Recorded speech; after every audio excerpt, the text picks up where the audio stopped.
Palle Velugu news. ఈ రోజు మనం నాంపల్లి మండలం బీజేపీ అధ్యక్షులు గట్లపల్లెపల్లి గ్రామానికి చెందిన దాచపల్లి నరసింహ గారితో మనం ఉన్నాం. నమస్తే సార్. నమస్తే అండి. రాజకీయ నేపథ్యం ఎలా మొదలైంది? నాది 2011-12 అనుకుంటా బహుశా. అప్పటి నుంచి భారతీయ జనతా పార్టీలో కార్యకర్త నుంచి గ్రామ శాఖ అధ్యక్షుడి నుంచి మండల ప్రధాన కార్యదర్శిగా, మండల అధ్యక్షునిగా, జిల్లా కార్యవర్గ సభ్యునిగా, మళ్ళా ప్రస్తుతం మండల పార్టీ అధ్యక్షునిగా నాకు 3వసారి అవకాశం ఇచ్చిండు మా మునుగోడు ఇన్ఛార్జి రాష్ట్ర ఉపాధ్యక్షుడు గంగిని మనోహర్ గారు ప్రోద్బలంతో నేను ఇప్పుడుగిన మళ్ళా మండలాధ్యక్షునిగా చేయడం జరుగుతుంది.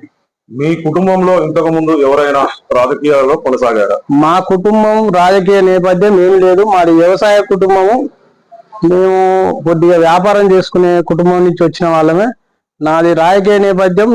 నా స్వతహాగా నేను వచ్చింది 2011-12 నుంచే బీజేపీలో పనిచేస్తున్నాను. ప్రస్తుతం బీజేపీనే చేస్తున్నాను ఇప్పటి వరకు. సార్, త్వరలో జరగబోయే స్థానిక సంస్థల ఎన్నికలలో మీరు సర్పంచ్ గా పోటీ చేయాలనుకుంటున్నారా?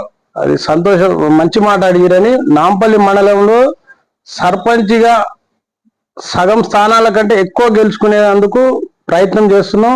ఈసారి భారతీయ జనతా పార్టీకి అవకాశాలు చాలా మెండుగా ఉన్నాయి. గత పార్లమెంటు ఎలక్షన్ లో కానీ, అసెంబ్లీ ఎలక్షన్ లో కానీ భారతీయ జనతా పార్టీ చాలా ముందంజలో ఎక్కువ స్థాయిలో ఓట్లు సాధించాం. ఈసారి ఖచ్చితంగా భారతీయ జనతా పార్టీ సర్పంచ్ ఎలక్షన్ లో కానీ, ఎంపీటీసీ ఎలక్షన్ లో కానీ, ఏ ఎలక్షన్లు పెట్టినా, మున్సిపల్ ఎలక్షన్ లో కానీ ముందంజలో మేము ఉండేటందుకు సిద్ధంగా ఉన్నాం. నేను ఏ ఎలక్షన్ వచ్చినా సిద్ధంగా పోటీ చేయడానికి, మా సొంత గ్రామం గట్లమల్లెపల్లిలో పోటీ చేయడానికి నేను సిద్ధంగా ఉన్నాను. ఎన్ని ఎంపీటీసీ స్థానాలు గెలుస్తారని మీరు అనుకుంటున్నారు? మా నాంపల్లి మండలంలో 11 ఎంపీటీసీ స్థానాలు ఉన్నాయి. ఖచ్చితంగా మేము ఎంపీపీ కైవసం చేసుకుంటాం. జెడ్పీటీసీకి గెలుస్తామనే ధీమా ఉన్నది. ఒకవేళ కొద్దిగా మా సహకారం లేకుండా వేరే పార్టీ ఎంపీపీ కానీ చేసే వెసులుబాటు అయితే లేదు. సార్, మీ గ్రామానికి ఏమైనా సేవా కార్యక్రమాలు చేశారా? మా గ్రామంలో నా వ్యక్తిగతంగా చేసే చిన్న చిన్న సహాయాలు చేసిన నా శక్తి కొద్దీ. పార్టీలో మటుకు క్రియాశీలకంగా నేను పనిచేస్తున్నా. నా చేతనైన సహాయం కాడికి కాలేజీలో కానీ, స్కూల్లో కానీ మా మనోహరెడ్డి సార్ గారు అతనికి కాలేజీ కానీ, స్కూళ్ళ విషయంలో కానీ కొద్ది హెల్ప్ చేయమంటే మా కార్యకర్తలు కానీ ఇంకెవరికైనా చిన్న చిన్న సహాయాలు చేయించిన తీసుకెళ్లి. గతంలో మీ గ్రామంలో అభివృద్ధి ఏమైనా జరిగిందా?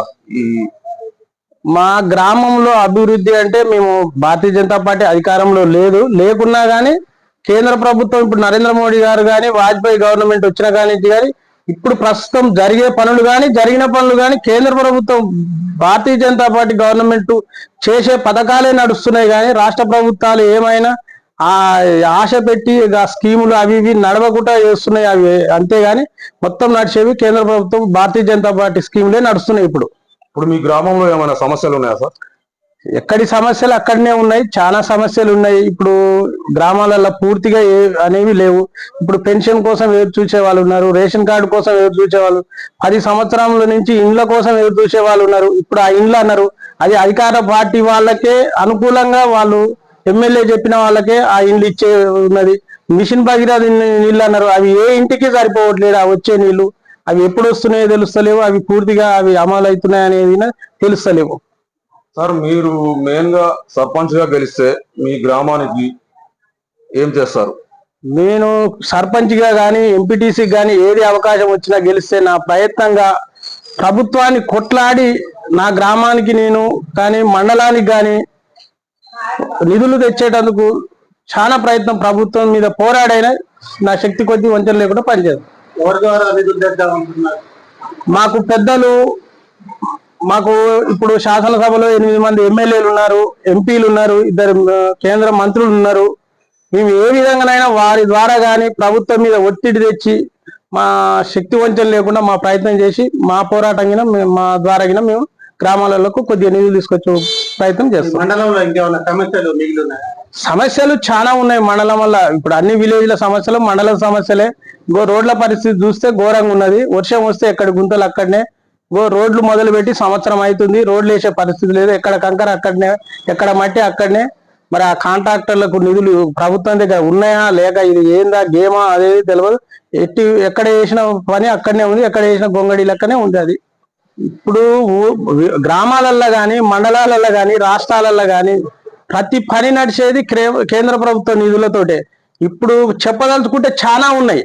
ఇప్పుడు కేంద్ర ప్రభుత్వంతో నడిచేది ఊర్లల్లో ప్లాంటేషన్ మొక్కలది కానీ, దానికి రక్షణగా గార్డు అవి అవి ఏర్పాటు చేయడం కానీ, వీధి లైట్లు కానీ, మురిగి కాలువలు కానీ, మరుగుదొడ్లు కానీ, ఇప్పుడు ఇండ్లు దిగిన ఏంటంటే కేసీఆర్ గవర్నమెంట్ లో ఇండ్ల డబుల్ బెడ్రూమ్ కానీ ఆ ఆశతోటి ఇండ్లు రాకుండా చేసి కేంద్ర ప్రభుత్వం సహకారం తీసుకోకుండా ఇట్లా ప్రజలని అన్యాయం చేసిండు ఇండ్లు రాకుండా. కానీ ఇప్పుడు ఇండ్లలో తగిన కేంద్ర ప్రభుత్వందే ఉంది వాటా డబుల్ బెడ్రూమ్.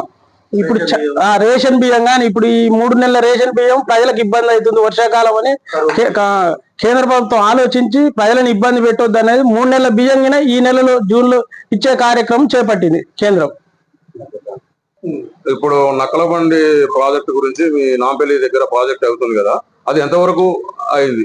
ఇప్పుడు ఆ ప్రాజెక్టు మొదలు పెట్టి చాలా సంవత్సరాలు అవుతున్నది. ఇదే అప్పటి కేసీఆర్ తొలి ముఖ్యమంత్రి తెలంగాణకు కుర్చేసుకొని 2 సంవత్సరాలలో పూర్తి చేస్తున్న ప్రాజెక్టు ఇప్పటికి 12 సంవత్సరాలు అవుతున్నది. అది 10 సంవత్సరాలు అవుతున్నది. ఇంతవరకు అదే నత్తనడకన సాగుతున్నది. అదే రాజగోపాల్ రెడ్డి ప్రతిపక్షంలో ఉన్నప్పుడు ప్రాజెక్టు కోసం నేను అది చేస్తా ఇది చేస్తా అని కొట్లాడిండు. కానీ మళ్ళీ అతను ఇప్పుడు గవర్నమెంట్ లోకి వచ్చినాక అదే పని గదే మట్టి పని గదే కానీ ప్రాజెక్ట్ అయితే స్పీడ్ అయితే లేదు. ఏ ప్రభుత్వం వచ్చినా ఏం లేదు, ప్రజల్ని వంచడం మోసం చేయడం, ఎలక్షన్లు అవి ఇవి మాయమాటలు చెప్పి గెలవడం. కానీ దీనికి పూర్తి పరిష్కారం కేంద్రంలో రాష్ట్రంలో బీజేపీ ప్రభుత్వం ఉంటేనే పలు అభివృద్ధి కార్యక్రమాలు ముందు సాగుతాయి. నేను నాంపల్లి మండల ప్రజలకు ఒకటే భారతీయ జనతా పార్టీ తరఫున ఒకటి విజ్ఞప్తి చేస్తున్నా. ఏంటంటే గత సంవత్సరాల నుంచి చూస్తున్నారు, 60-70 సంవత్సరాల నుంచి కాంగ్రెస్ పాలన చూసిరు, కమ్యూనిస్టుల పాలన చూసిరు, ఇప్పుడు మొన్న 10 సంవత్సరాలు టిఆర్ఎస్ పాలన చూసారు.